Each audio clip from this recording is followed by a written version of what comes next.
আর মাত্র 2 সপ্তাহ পরেই পবিত্র ঈদ উল ফিতর। ঈদকে কেন্দ্র করে ব্যস্ততা বেড়েছে টাঙ্গাইলের তাঁতপল্লীতে।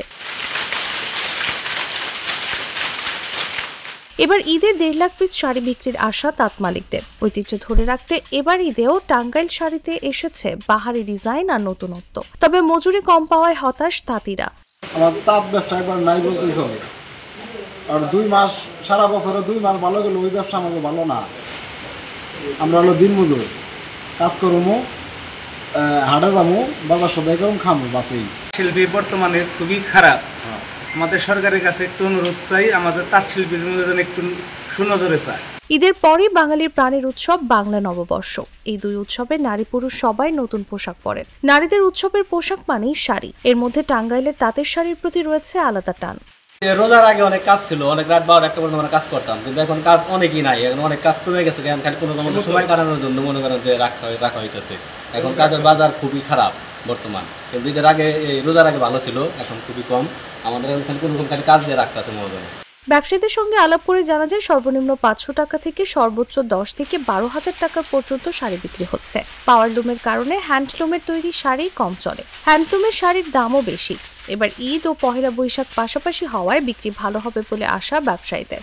ঈদ এবং বৈশাখের ও লোকে কিছু কিছু আছে, এটা ফুরিয়ে গেলে আর আমরা এটা চালাতে পারলাম না। এই তাঁতের শিল্প আমরা খুব সম্ভাবী না।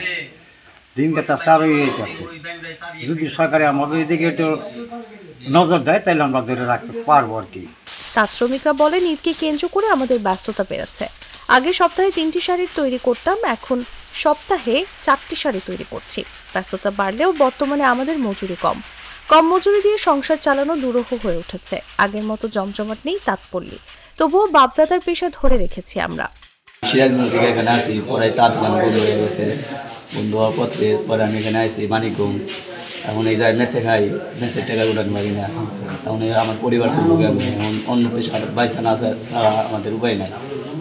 এখন ইচ্ছা করে ঈদের পরে চাকরি বাকরি খোঁজার জন্য। এখন মানুষ শাড়ি পরতেই চায় না, সবাই 3 পিস পরে। এই জন্য আমাদের যে তাঁতের ঐতিহ্য, এই তাঁতের ঐতিহ্যর শাড়িগুলো এখন ব্যবহারই করে না মানুষ। শুধু ওই কিছু বিয়ে শাদী প্রোগ্রামে কিছু শাড়ি পরে, তাছাড়া পরতেই চায় না, সবাই 3 পিস ব্যবহার করে। তবে ব্যস্ততা বাড়লেও পুরো দামে এখনো জমে ওঠেনি শাড়ির বাজার। শ্রমিকরা ভোর থেকে রাত পর্যন্ত শাড়ি তৈরি করছেন। চিরচেনা রূপে ফিরেছে টাঙ্গাইলের তাঁতপল্লীগুলো। পুরুষদের পাশাপাশি নারীরাও মেতেছেন কর্মযজ্ঞে।